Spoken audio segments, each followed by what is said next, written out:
Hey guys, what's up? Connor here, and this is episode 10 of How to Code a Minecraft Client. Now, welcome to Season 2.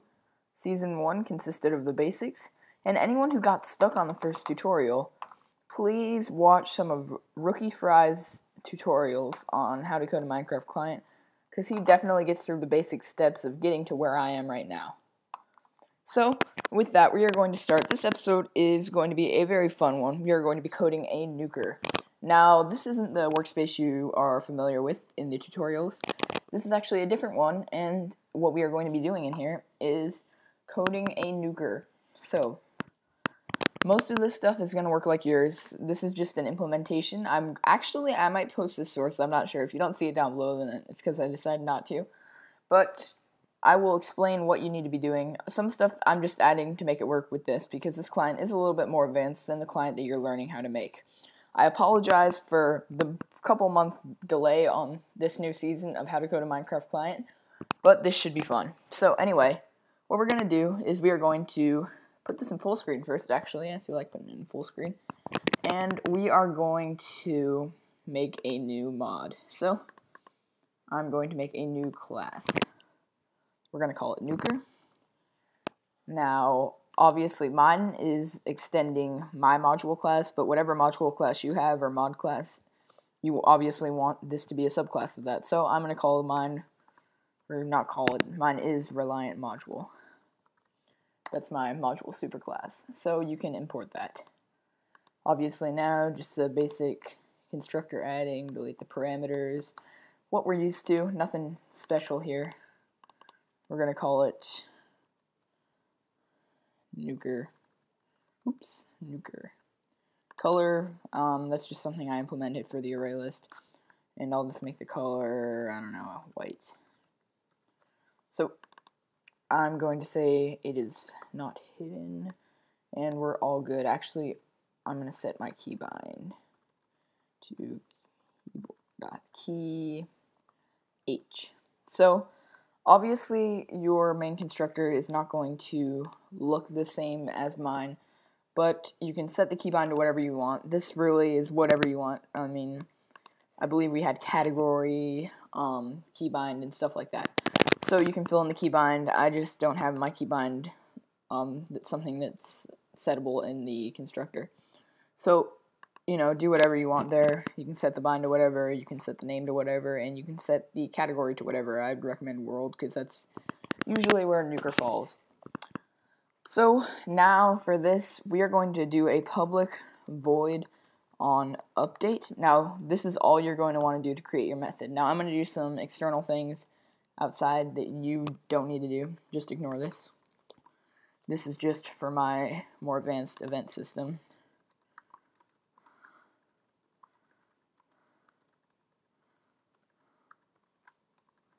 So, you're only going to need the thing that I said you need. So you're only going to need public void on update. Then you'll have the two parentheses and that. So you don't need this at all. So just ignore it.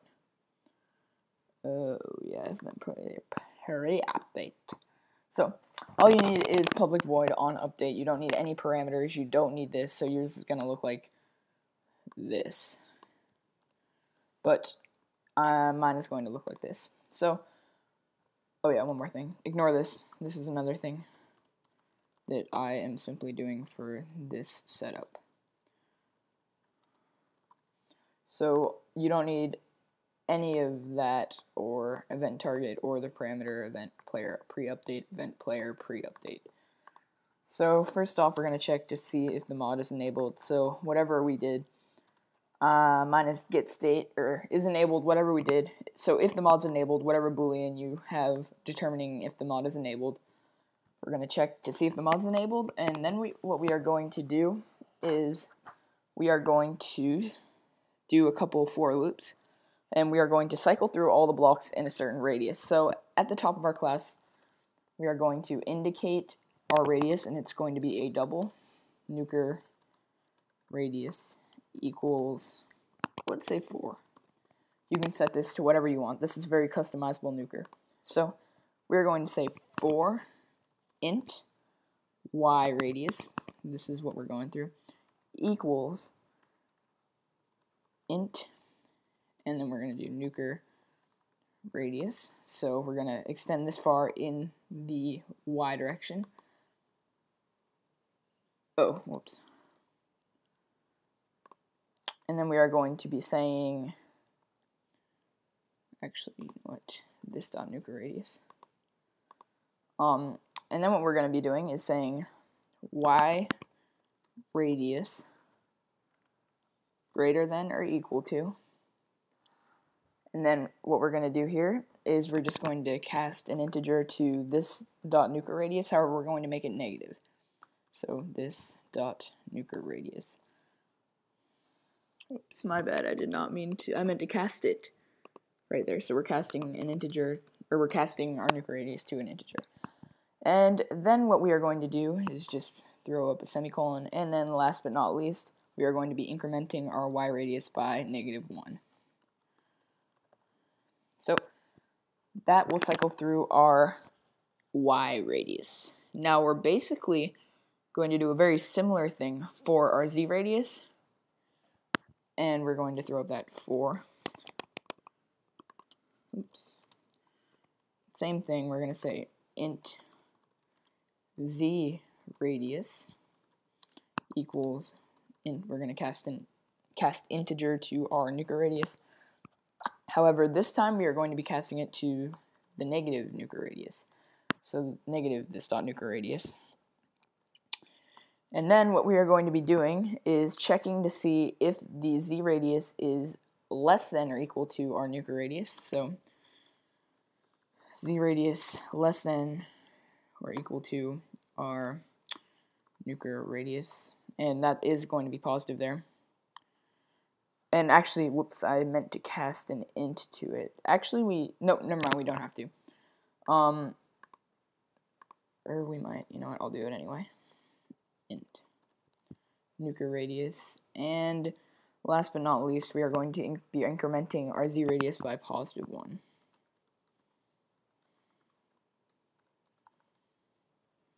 So there we go. Same-ish thing for the x radius. For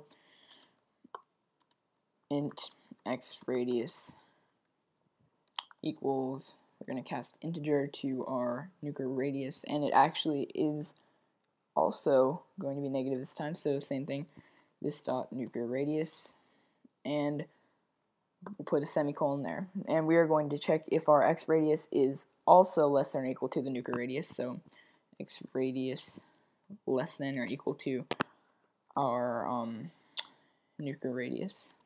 Cast an integer to it. Actually, right here and here I don't believe we have to cast an integer to it, so we can actually get rid of that. It shouldn't give us any trouble, because we are simply comparing values, not adding to them or setting them. So this dot nuker radius, and last but not least, we are going to be incrementing our x radius by +1. So x radius ++. And with that, we are done in this area. So z radius and x radius are the same because they are both side to side, whereas y radius is up and down. So it goes like, you know how the coordinates work. It's really x and z that matter when you're determining where someone is, unless you need to know how far they are underground. So it's a very three-dimensional coordinate plane. So this, basically what these for loops do, it's actually really cool, I think. Basically what they do is they are creating a three-dimensional loop. So all this is going through our three-dimensional plane within 4 blocks. So I think that's really awesome. That's what this nuker is doing. It's cycling through our huge three-dimensional plane within 4 blocks. So now what we're going to do is we are going to set some values for our nuker breaking. So first off, we need to set a couple values for our different positions. So we are going to say int xpos equals -1, ypos equals -1 as well, and zpos equals -1. So there we go. We have those three set as they need to be set. Honestly, it doesn't matter what you set them equal to. In fact, they could just be set to null, but they're going to be changed on the update of the player if the mod is enabled. So this dot xpos is going to equal an integer. We're going to cast an integer to math dot round, and we are going to round our player's x position and our x radius. So how we're going to do that is we are going to say Minecraft dot get Minecraft dot the player dot pause x plus x radius. So there we go. It's creating a double here. That's why we need to cast an int to our integer. As you can tell, xpos is an integer, so we have to cast the int to the double that we're creating right here. So we're going to do basically, well, not basically, exactly the same thing for the zpos and the ypos. So you can go ahead and just copy paste this if you'd like and just change the values. So this dot ypos equals integer math.round pos y plus y radius. And that does the same thing, and we can do it one more time for our z position. Pause z and z radius. So now what we're going to do is say block current block, and this block is going to equal Minecraft dot get Minecraft dot the world dot get block, and this is going to get the block at the specified coordinates in the parameters, and the coordinates we're going to need are this dot xpos, this dot ypos, and this dot zpos. So we're getting the block at these positions that we've created from our three-dimensional plane cycler and the player's positions. So basically we're creating these three doubles, or three integers, from this three-dimensional loop that we have going, and the player's x position, y position, and z position. So it's on a three-dimensional level. Now, what we're going to be doing is essentially nuking the block if it's not air, because if you've noticed in some clients the nukers are extremely laggy, it's because they didn't check to see if the block's material was air before nuking it. Because breaking air is extremely laggy because it's breaking many blocks at the same time that don't even need to be touched for them to go away. Because breaking air essentially has no effect whatsoever. So we're going to check to see if Minecraft dot get Minecraft dot the world dot get material. Actually, hold up. It's the world dot get block material, I believe. Yeah, it gets the. Oh, apparently we don't have that. Well, nonetheless, another way that we can do this is say if current block dot get material. This will actually work better for those of you who don't have Optifine as your client source. If current block dot get material equals material dot air. So that'll check to see if your block material is air. So if the current block that we're on is made of air, then obviously we are going to skip it. So we can just say continue. Now continue, if you know what you're doing, or if you don't, I'll tell you anyway. Continue basically continues this whole loop here. If we just said break, it would break out of the loop and stop all functions. If we said return, it would break out of the loop and stop all functions. That's why we use the continue keyword. So now that we've basically gotten all of our stuff ready, we've assured that the block is not air. Now we can nuke the block at the specified coordinates. So what we're going to need to do is get into our send queue for sending packets. So obviously, this nuker is a packet nuker. Now, Hazuni's nuker, I don't think that's a packet nuker. As you can tell, you can see the block breaking client side. They don't just disappear, you can see the particles. Whereas this nuker, if you are looking at someone using it on a server, it's going to look like they're actually breaking the blocks, although to them it just looks like they're disappearing as they go by them. Hazuni, you can see yourself breaking the blocks. So kind of like a packet sneak. If you've ever seen those, it basically sends sneak packets. So to other players, it looks like you're sneaking, but to you, you're running at normal speed, and it's not like you're sneaking at all. So similar concept here. In fact, pretty much the same concept going here. So basically, we are going to get into our send queue by doing this. Minecraft.theplayer.send queue dot add to send queue. And we are going to send the packet that is the C07 packet player digging. Wait, is it breaking or I think it's digging.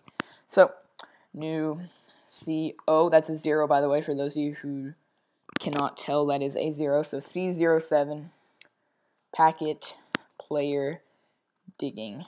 And now I'm going to just make sure this is actually a thing. Because it's either breaking or digging, I cannot remember. So I'm going to import it.